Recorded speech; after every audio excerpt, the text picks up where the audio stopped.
नमस्कार दोस्तों, BPD entertainment channel पर एक बार फिर से मेरे सभी माताओं बहनों का, सभी भाई बंधुओं का बहुत बहुत स्वागत है। आज के इस वीडियो में आपको बताने जा रही हूँ कि मैंने तीजा की पूजा किस तरह से की, हम घर पर कैसे करते हैं। वैसे दोस्तों हर जगह अलग अलग तरीके से लोग तीज व्रत करते हैं और उसकी पूजा भी कुछ लोगों की करने की विधियाँ अलग होती हैं। हो सकता है कि मैंने जिस तरह से पूजा किया वैसे आप ना करते हो, पर मैं आज आपको दिखाऊंगी कि हमारे यहाँ किस तरह से पूजा जी की जाती है, क्या क्या चढ़ाया जाता है और कौन कौन से स्टेप फॉलो किए जाते हैं, मतलब किस किस तरीके से हम पूजा करते हैं। तो चलिए आज का वीडियो हम शुरू करते हैं।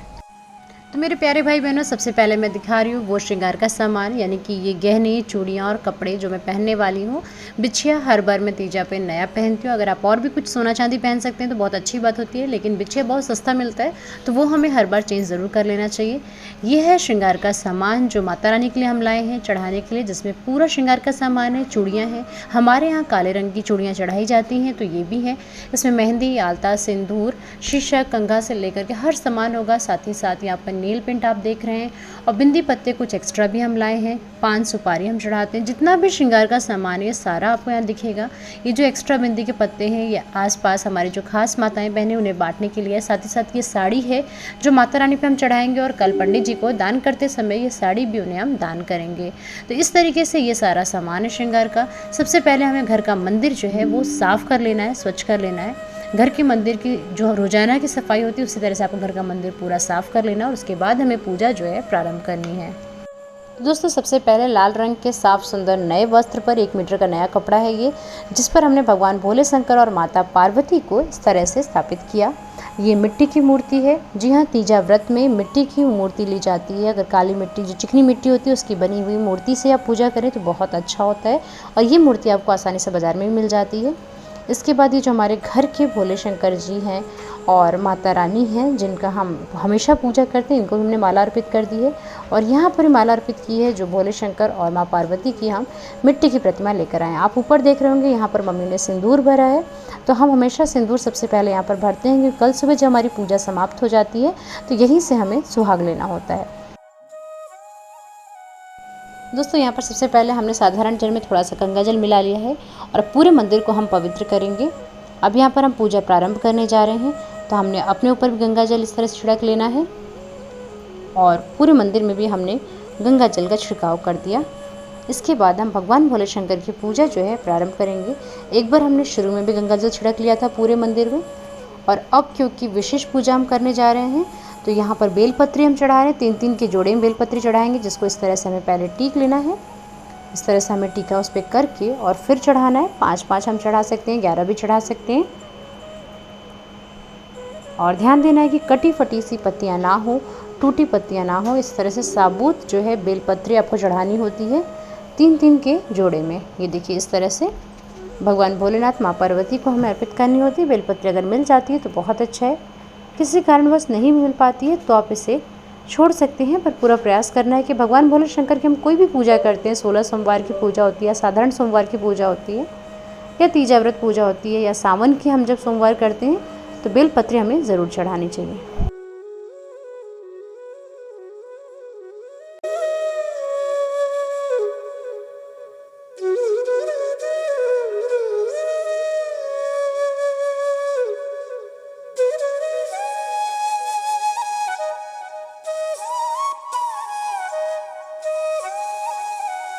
अब दोस्तों बेलपत्री हमने अर्पित कर दी है, पुष्प चढ़ा दिए हैं। अब इसके बाद मम्मी जी ने टीका किया और टीका करने में रोली का और सिंदूर का टीका जो है वो माँ पार्वती को, माता गौरी को और साथ ही साथ हम गणेश जी को कर सकते हैं। लेकिन आप जानते होंगे भगवान भोलेनाथ को चंदन लगाया जाता है, उनको आपको ये टीका नहीं करना होता है, तो इस चीज़ का आपको विशेष रूप से ध्यान रखना होगा। तो यहाँ पर मैंने इस तरह से इनको टीका किया, गणेश जी को टीका किया, हमने माता रानी को किया। साथ ही साथ सभी देवी देवताओं को हमें टीका करना है। जितने भी हमारे मंदिर में देवी देवता होते हैं सभी को करना होता है। अब यहाँ पर देखिए मैं चंदन को घिस रही हूँ। इस चंदन को घिसने के बाद हम भगवान भोलेनाथ को इससे चंदन लगाएंगे।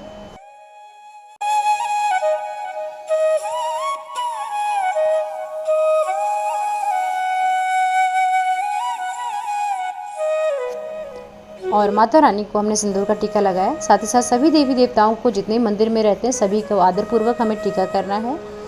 सबसे पहले सभी देवी देवताओं को हमें टीका करना होता है, उसके बाद हम अपने मस्तक पर टीका लगाते हैं। अब यहाँ पर देखिए मम्मी जी ने दूध चढ़ाना शुरू कर दिया। उन्होंने दूध चढ़ाया, फिर दही चढ़ाया, उसके बाद जल से स्नान दोस्तों हमारे यहाँ कोई भी पूजा होती है तो पूरा परिवार मिल करके उस पूजा करता है। आज भी हम सभी लोग मिल कर के आरती करेंगे, भजन कीर्तन करेंगे, ताकि इस तरह से हमारी पूरी रात निकल जाए और हमें रात में सोना भी ना पड़े।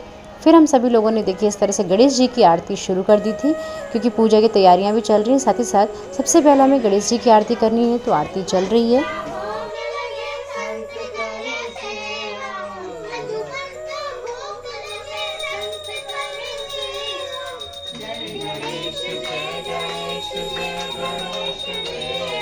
तो दोस्तों इस तरह से हम सभी लोगों ने सबसे पहले गणेश भगवान की आरती करी। ये रोज़ाना की पूजा जैसे हम शाम की करते हैं ना, बिल्कुल उसी तरह से है।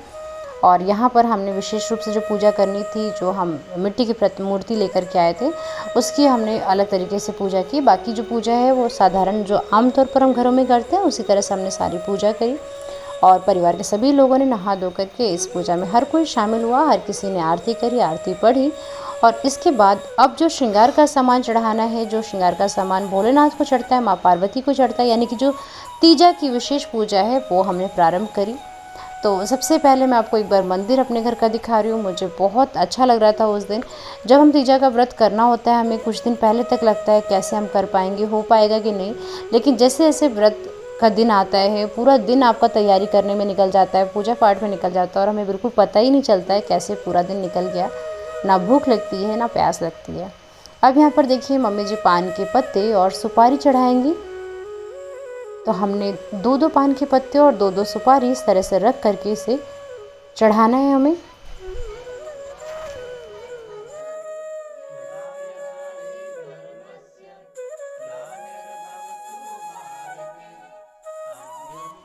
तो दोस्तों सब लोग मंत्र पढ़ रहे हैं, आरती हो रही है, साथ ही साथ हम यहाँ पर पूजा भी हमारी चल रही है। माता रानी के श्रृंगार में हमें उनको बिंदी लगाना है। जो बिंदी आपने चढ़ाई है वो हमें माता रानी को भी चढ़ानी होती है, उन्हें चूड़ियाँ पहनानी होती है। श्रृंगार का जितना भी हम सामान लाएं वो सभी हमें माता रानी को अर्पित करना होता है। इनके सामने जब हम पूरे सामान को चढ़ाते हैं, ये देखिए पूरा श्रृंगार का ये सामान है, माता रानी को इस तरह से छुआ करके हमें टच करा करके रखना है। इस तरह से हमने किया। अगर आपके मंदिर में और ज़्यादा जगह है तो आप पूरा प्रसाद वहाँ पर ही चढ़ा सकती हैं।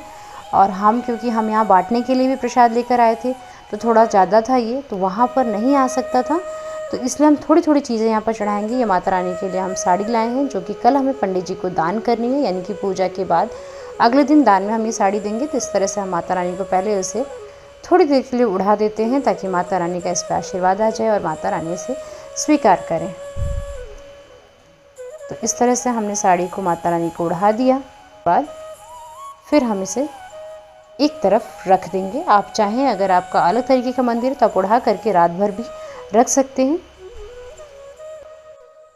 अब दोस्तों जितना भी श्रृंगार का सामान है उसमें से थोड़ा थोड़ा सा सामान हमें हर एक सामान को लेना है। जैसे यहाँ पर मैंने रुमाल लिया है, बिंदी पत्ता है, सिंदूर है, और चूड़ियाँ मैं ले रही हूँ, लाल रंग की चूड़ियाँ ले रही हूँ। आप जितना जो भी चाहें आप श्रृंगार का सामान वो सभी इस तरह से हमें चढ़ा देना है। ये जनेऊ है भगवान भोलेनाथ के लिए, और श्रृंगार का सामान है माँ पार्वती के लिए।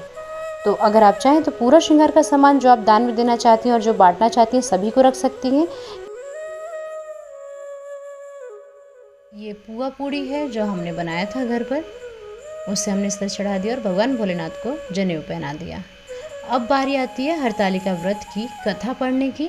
ये कथा आप किसी पंडित से पढ़वा सकते हैं, खुद भी पढ़ सकते हैं, या परिवार में अगर कोई पुरुष पढ़े तो भी अच्छा है, या महिला चाहे तो वो भी पढ़ सकती है।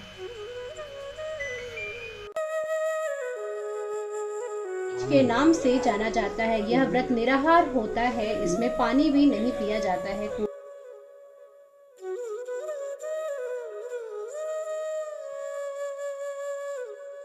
करके बताने की कृपा करें। महारानी पार्वती की ऐसी प्रार्थना सुनने पर शिव जी बोले, तुमने अति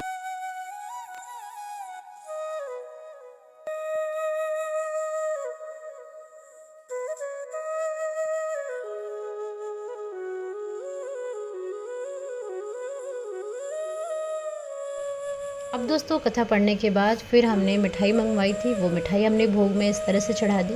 अगर आप घर में कुछ और मीठा बना सकते हैं तो वो भी चढ़ा सकते हैं। मिठाई अपनी तरफ से हम चढ़ा रहे हैं, ऐसा कोई ज़रूरी नहीं है कि हर कोई चढ़ाता ही होगा, लेकिन मैंने चढ़ाई वो मैं आपको वीडियो में दिखा रही हूँ कि मैंने किस तरह से पूजा की। और हो सकता है कि आप अलग तरीके से करते हो दोस्तों, कुछ अगर आपको अलग लग रहा हो तो उसके लिए मैं आपसे माफ़ी चाहूँगी। लेकिन हमारे यहाँ जिस तरह से की जाती है, जिस तरह से मेरी सासू माँ बताती हैं, मैं बिल्कुल वैसे ही करती हूँ। तो इस तरह से करने के बाद अभी आपने देखा है कि मैंने वहाँ पे दक्षिणा चढ़ाई। दक्षिणा आप ज़रूर चढ़ाइएगा, कुछ भी चढ़ा सकते हैं, 101, 501 जो भी चढ़ाते हो, जो आपकी इच्छा हो। मैंने यहाँ पर 101 रुपये की दक्षिणा चढ़ा दी और कथा में पढ़ चुकी हूँ और हम सभी लोगों ने बैठकर कथा सुनी, पढ़ी।